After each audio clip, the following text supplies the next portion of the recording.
Dear people who want the photos right away, I got home last night at midnight. Let me sleep. And my work isn't done. All my stuff is still in my bags from last night. Photos are saved to memory cards like this CF Express card, which must be connected to a computer and uploaded. I maintain a meticulous folder structure for organizing my photos, organizing them by date and then by the camera that took them. For events and special shoots, I also use Lightroom collections. Staying organized is critical because, well, I have tens of thousands of photos to manage. Then comes time to import the files. I generate the needed previews to make working with the photos easier later on, and then start importing them from my memory card. Importing can take a long time, especially given the number of photos I have to upload. Once that's done, I need to make sure I have backups of all my photos. Most of my photos are saved onto this big hard drive, but one is none, so I have a second hard drive that I sync all the files onto. That takes some time. I also do an offsite cloud backup, which takes forever, but at least this can run in the background. Only then can I start culling my photos. I go through each and every single photo that I took and assign it a star rating from 1 to 5. This is how I pick out the best photos that I'll send out from the crappy ones that I won't.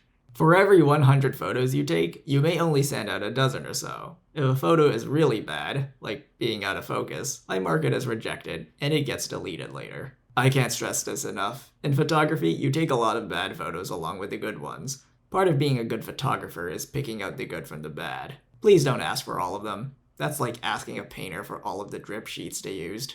Oh, and if you're wondering why all the photos are blurred out, it's because I can't show you the photos, because contracts and agreements and whatnot.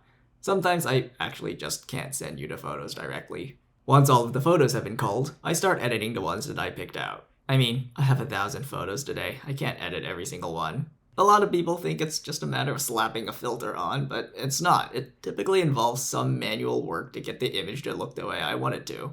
I see it as the completion of the creative process. Take this photo from last year, for example. It was a warm summer morning, and to emphasize it, I did some color grading on the lake and the landscape in the distance. Plus, I removed a lens flare because it didn't look good.